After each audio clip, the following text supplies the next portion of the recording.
Então nós só conseguimos chegar a Deus por meio de Jesus. Ele falou assim: eu sou o caminho, não tem outro caminho a seguir. Eu sou a verdade, não tem outra verdade. Eu sou a vida. Então Jesus é o caminho que nos leva a Deus. Porque outra hora nós saímos, nos desgarramos do caminho, mas Jesus é o caminho que nos leva ao Pai. Não tem outro caminho para chegar a Deus. É só por meio da graça, que é Jesus Cristo de Nazaré. Verso 2: pelo qual também temos entrada pela fé a esta graça. Então nós entramos na graça por meio da fé. Então veja bem, a fé é o combustível que move o cristão. A fé é o combustível que nos move, porque sem fé é impossível agradar a Deus. Podemos fazer todas as coisas, irmãos, mas se nós não tivermos fé, é apenas uma fé natural. Mas a fé que agrada a Deus é uma fé que transcende, essas coisas naturais. É uma fé que consegue acessar as coisas espirituais que está lá no outro mundo, espirituais. É isso que agrada a Deus, é a nossa fé. Pelo qual também temos entrada pela fé a esta graça, na qual estamos firmes e nos gloriamos na esperança da glória de Deus. Não somente isto, mas também nos gloriamos nas tribulações, sabendo que a tribulação produz a paciência. Então tudo isso que Paulo vai nos falar é para nos produzir fé. A fé produz paciência, produz esperança. Com fé nós aguardamos a vinda do Senhor Jesus de Nazaré. Então é por fé. Sem fé é impossível agradar a Deus. Então entramos na graça pela fé.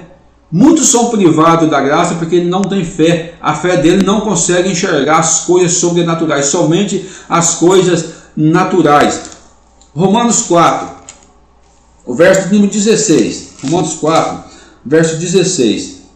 Nós falamos assim, portanto, é pela fé, para que seja segundo a graça, a fim de que as promessas sejam firmes a toda a posteridade, não somente a que é da lei, mas também a que é da fé de Abraão, o qual pai de todos. Então veja bem, se tivermos que fazer algo para entrar na graça, já não é de graça, é por mérito, é por obra. Aí Paulo vai nos falando assim, portanto, é pela fé, para que seja segundo a graça.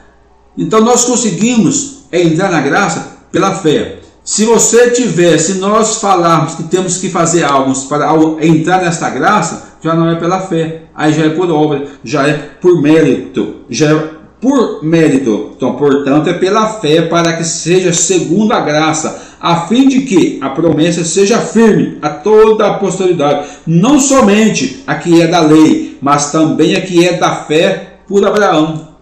Então, se nós vivermos pelaquilo que nós vemos, nós vivemos pela lei. Nós não cremos. Agora, se nós vivemos pelaquilo que a gente não está vendo, mas crendo que tudo aquilo que Deus falou sobre nós é verdade, que você está na graça, ainda que você não consegue ver que você é mais do que vencedor, ainda que nós não conseguimos enxergar com esses olhos naturais, mas se você crê naquilo que Deus disse, irmãos, pode ter certeza que vai acontecer.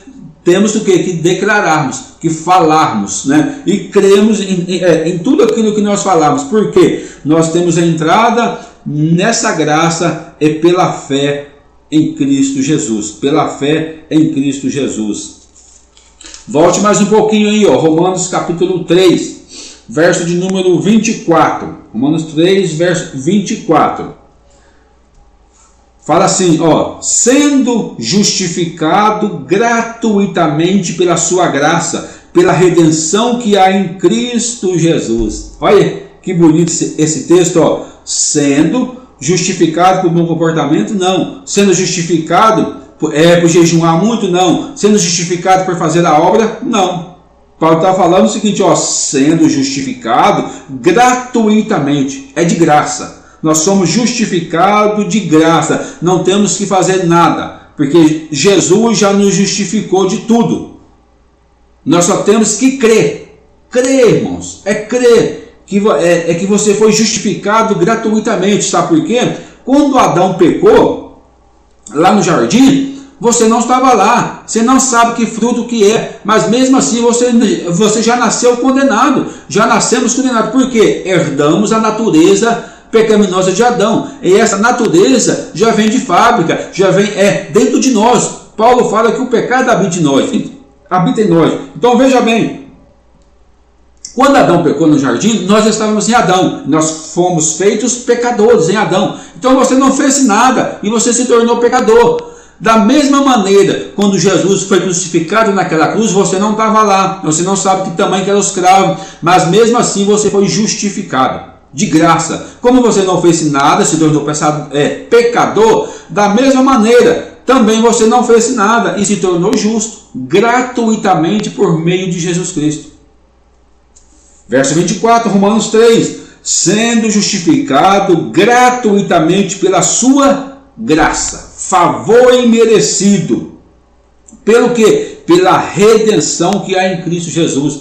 Cristo nos redimiu, pagou por todos os nossos pecados. Então, somos salvos gratuitamente pela graça, pela redenção que há em Cristo Jesus. Pelo sacrifício salvífico de Cristo naquela cruz, nós somos salvos. Então não há mérito algum em nós.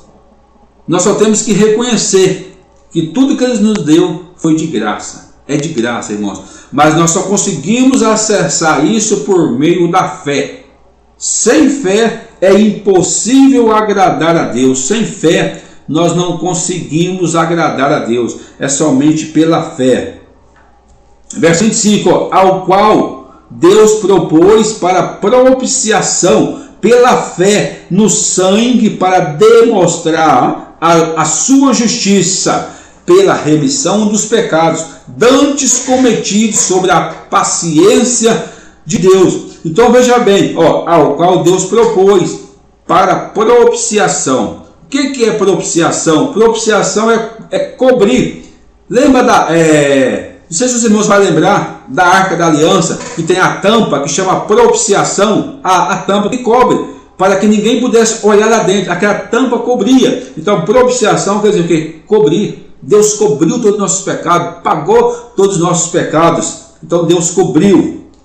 Pela propiciação, pela fé. Veja bem, pela fé. No que? No sangue de Jesus. Para quê? Para demonstrar a sua justiça pela remissão dos nossos pecados dantes cometidos. Quer dizer, lá os pecados de antes cometidos sobre a paciência de Deus. Então veja bem, o sangue de Jesus nos lavou, nos purificou de todos os nossos pecados. Jesus já pagou por todos os nossos pecados, mas isso é para quem crê, isso é por fé, fomos justificados pela fé em Jesus Cristo. Então pela fé nós conseguimos acessar tudo aquilo que vem de Deus. É somente por fé. Então esse é o que? O Evangelho da graça de Deus. O Evangelho que demonstra a graça de Deus sobre nós, sobre a humanidade. A graça de Deus. E a graça de Deus é uma pessoa. A graça de Deus é Cristo, manifestado a pessoa de Cristo, a graça do Senhor Jesus. Somos nós, né? Quer dizer, é Cristo sobre nós. A graça se manifestou sobre nós, sobre mim e sobre você. Porque nós, irmãos, éramos inimigos de Deus. Nós jamais o homem conseguiria se achegar a Deus. Hoje nós conseguimos nos achegar a Deus por quê? Por causa do sangue de Jesus nos lavou, nos redimiu de todo o nosso pecado. O sangue de Jesus nos lavou de todos os nossos pecados. Avança aí mais um pouquinho para frente. Romanos capítulo 11. Romanos capítulo 11. O verso de número 6. Romanos 11, verso 6. Vai nos falar assim, mas se é por graça, já não é pelas obras. Tá vendo? Presta atenção no texto. Mas se é por graça, já não é pelas obras. De outra maneira, a graça já não é graça. Paulo está falando que, se é de graça, já não é por obra. Porque se for por obra, já não é pela graça. De outra maneira, a graça não é graça, é mérito nosso. Então nós recebemos tudo de graça, porque nós não conseguiríamos fazer nada. Na salvação do homem, o homem não participa. É somente Deus. É Deus que garantiu a nossa salvação. Romanos, capítulo de número 11, verso 6. Vamos lá mais uma vez. Mas, se é por graça, já não é pelas obras. De outra maneira, a graça já não é graça. Pois, por quê? O que Israel buscava não alcançou, mas os eleitos alcançaram e os outros foram endurecidos. Paulo está falando o seguinte, os eleitos não alcançaram porque não creram nesta graça.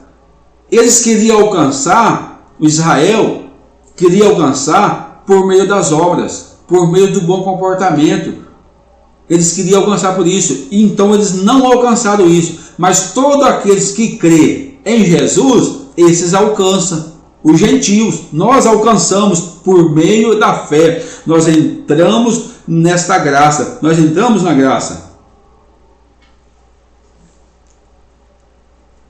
Então marque bem, grave esse texto, grave esse texto, Romanos 11, verso 6. Mas se é por graça, já não é pelas obras.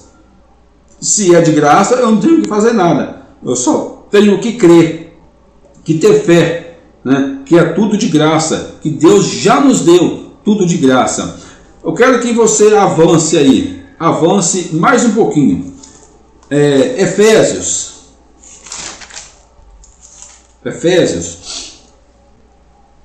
capítulo 1. Efésios 1. Vai dizer assim, Efésios capítulo número 1, a partir do verso de número 3. Vamos falar assim, bendito Deus e Pai de nosso Senhor Jesus Cristo, o qual nos abençoou com todas as bênçãos espirituais nos lugares celestiais em Cristo. Então veja bem o que Paulo está falando. Bendito é o Deus Pai de nosso Senhor Jesus Cristo, o qual nos abençoou com todas as bênçãos. É todas, irmãos. Então é tudo aquilo que nós pedimos crendo, nós vamos receber, porque Deus já nos abençoou com todas as bênçãos celestiais. Aonde? Em Cristo. Então se nós estivermos em Cristo, eu sempre falo o seguinte, a gente sempre pede para Deus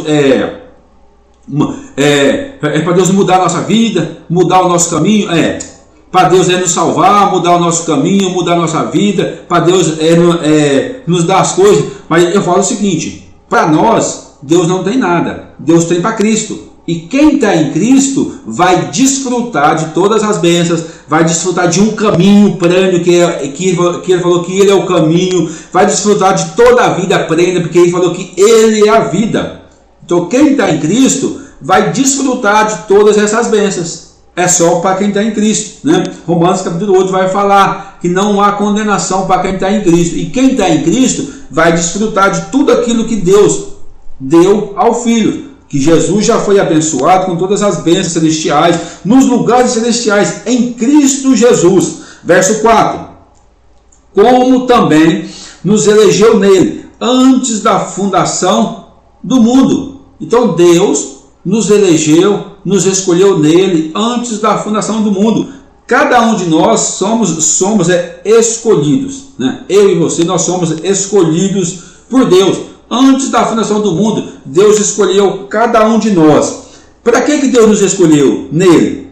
Antes da fundação do mundo, para que fossemos santos e irrepreensíveis diante dele, em amor. E nos predestinou para filhos de adoção.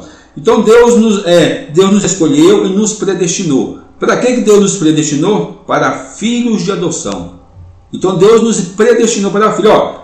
Eu vou escolher você como filho. Você vai ser filho, você não, você vai ser filho. Então isso é uma escolha de Deus. Antes da fundação do mundo, antes de Deus criar todas as coisas, Deus te escolheu, Deus te predestinou para ser como filho.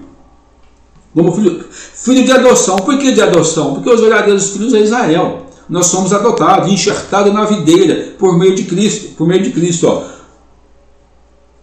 Ele nos predestinou para filhos de adoção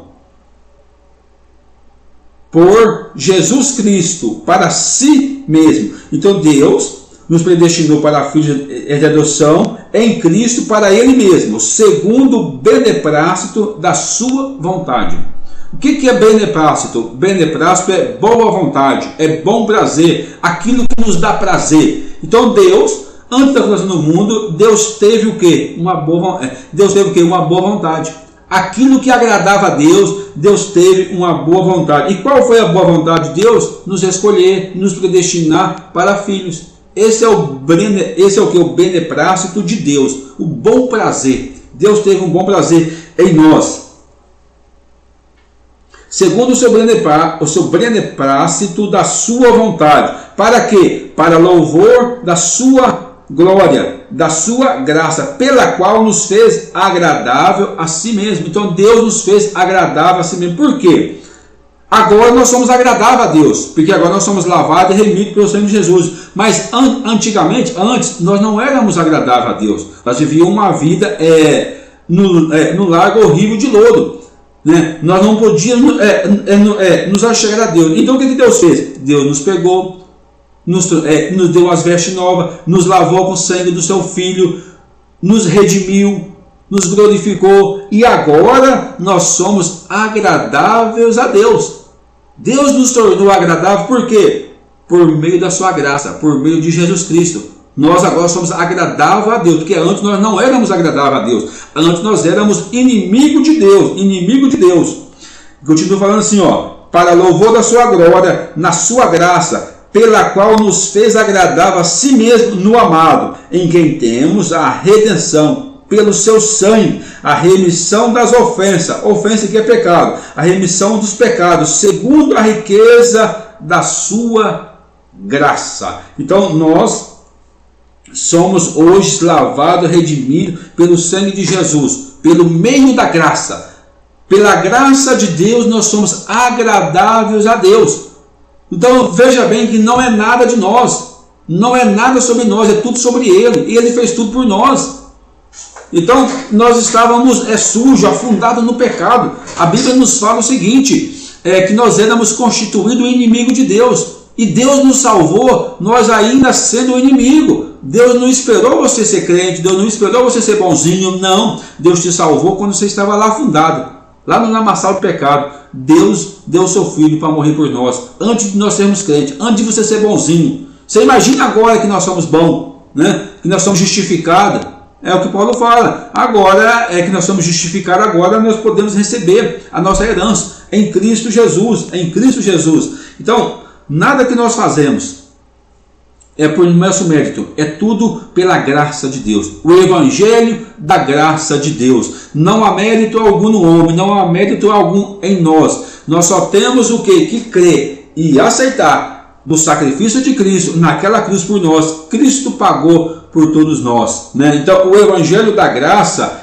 eu não faço nada para merecer, é tudo sobre Ele. Eu recebo tudo de graça. A santificação, o perdão dos pecados, a glorificação, tudo isso vem de graça. Eu não tenho que fazer nada, eu só tenho que crer em Cristo Jesus, né? Porque é de graça, né? O perdão dos nossos pecados, a cura, a libertação, a glorificação, tudo isso veio na graça de Deus, por intermédio do seu Filho, que é Jesus Cristo. Jesus, ele é a graça de Deus.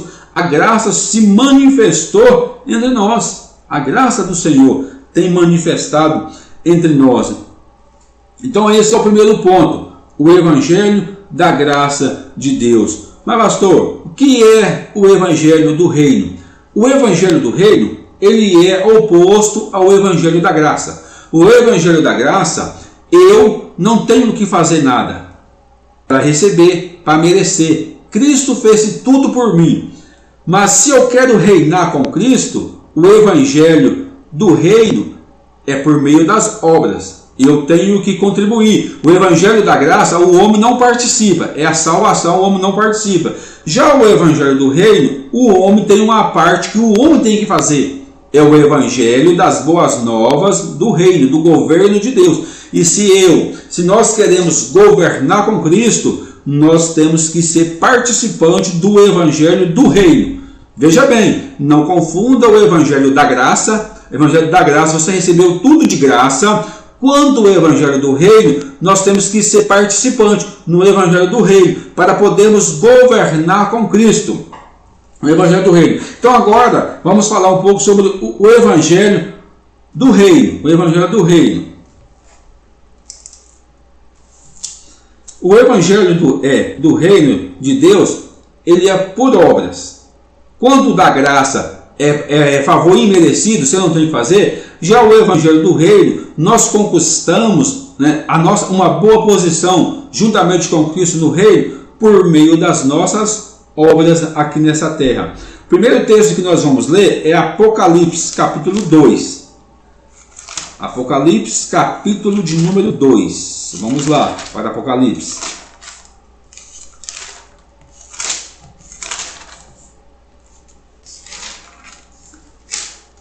É bom você marcar os textos, você acompanhar os textos.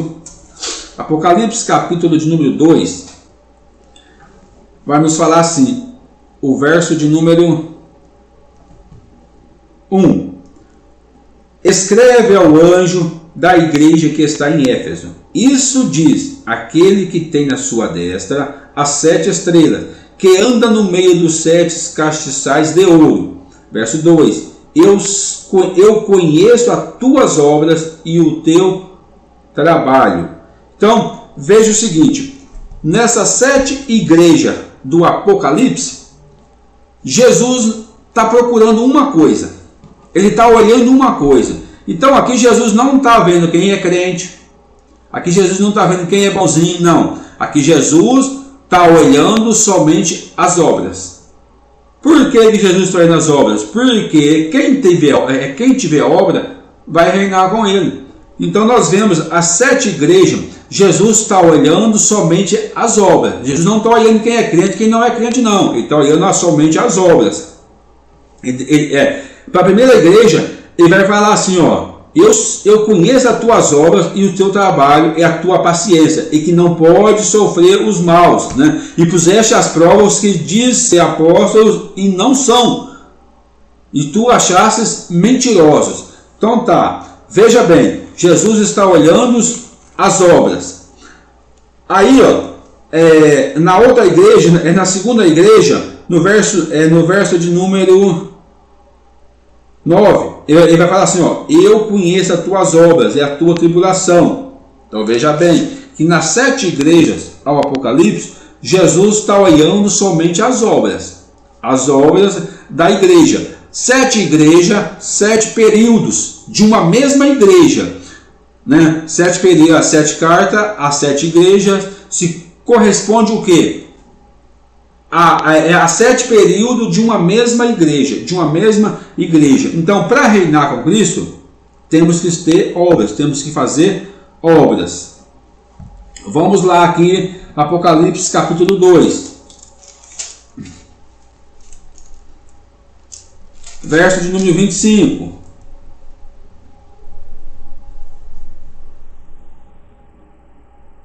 Mas ao que retedes até o fim. Não, mas é Apocalipse capítulo 2. Isso mesmo. Apocalipse capítulo número 2.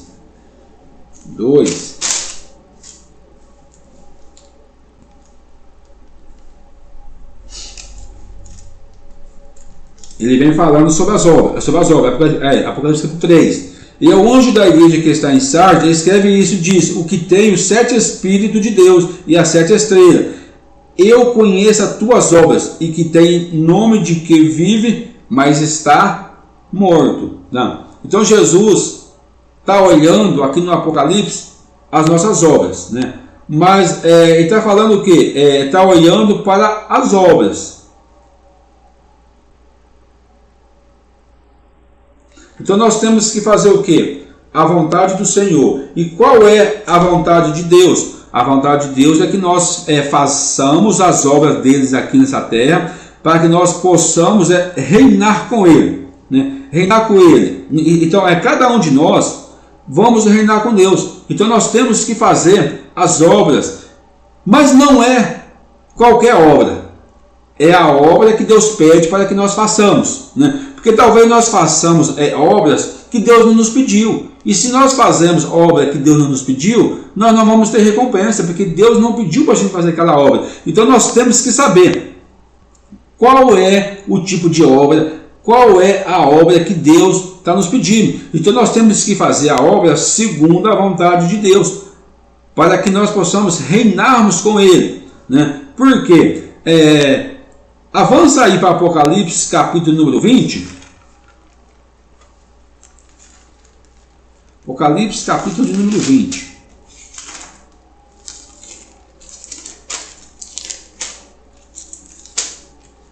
Apocalipse, capítulo de número 20.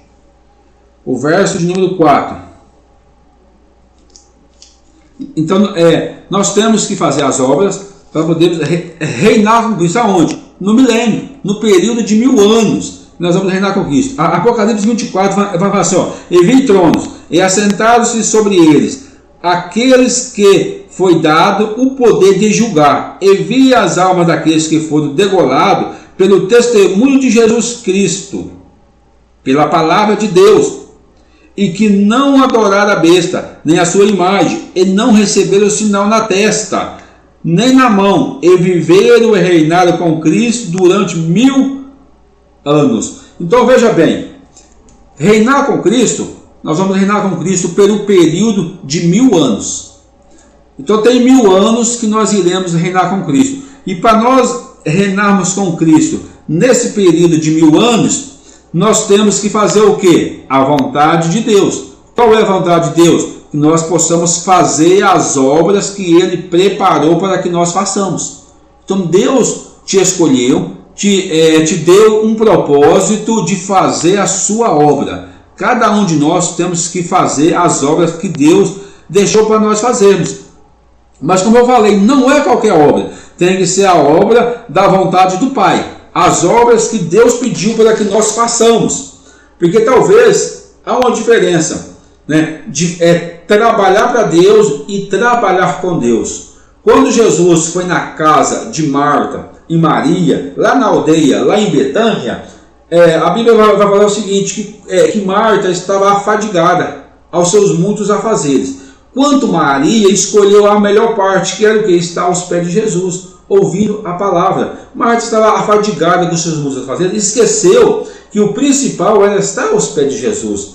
Então veja bem, e quando ela quis falar com Jesus, a palavra do Senhor vai, vai falar da seguinte maneira. Quando ela quis falar com Jesus, a palavra diz assim, e aproximando-se Marta, porque Marta estava longe, estava trabalhando para Deus, quanto Maria estava trabalhando com Deus. Então nós temos de trabalhar com Deus, não trabalhar para Deus, porque muitas das vezes quando nós trabalhamos para Deus, nós podemos estar fazendo aquilo que Deus não pediu para que nós façamos. E se nós façamos aquilo que Deus nos pediu, Deus não vai te recompensar por aquilo que Ele não te pediu. Então há uma diferença de trabalhar com Deus e trabalhar para Deus. O bom é que nós trabalhamos com Deus, junto com Ele.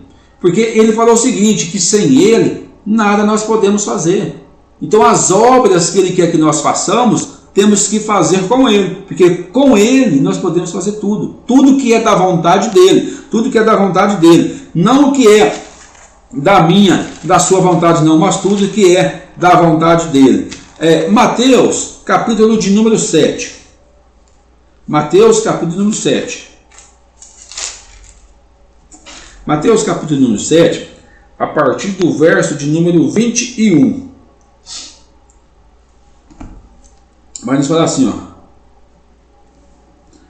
nem todo o que diz, nem todo o que me diz, Senhor, Senhor, entrará no reino dos céus, mas aquele que faz a vontade do meu Pai, que estás no céu. Então veja bem, que não é qualquer obra, não é aquilo que eu quero fazer, porque muitas das vezes nós queremos fazer aquilo que nos dá prazer, aquilo que nos agrada, mas não é qualquer obra. Veja bem o que Jesus está falando, nem todos que me diz Senhor, Senhor, entrará no reino dos céus, mas aquele que faz a vontade do meu Pai. E qual é a vontade do meu Pai? Que estás nos céus. Muitos me dirão naqueles dias, Senhor, Senhor, não profetizamos no seu nome, e em teu nome não expulsamos demônio, e em teu nome não fizemos muitas maravilhas, e então lhe direi abertamente: nunca vos conheci, apartai-vos de mim, vós que praticais a iniquidade, vós que fazeis as obras sem mim. Então tudo aquilo que nós fazemos, nós temos que fazer a vontade do Pai, e a vontade do Pai é o que nós fazemos? As obras que Ele preparou para que cada um andássemos deles. Então veja bem que não é qualquer obra, é a obra que Deus tem preparado para cada um de nós. A obra que Deus preparou para mim é a obra que Deus preparou para você. É essa obra que Deus quer que nós façamos, porque se nós façamos a obra que Ele nos pediu, nós vamos ser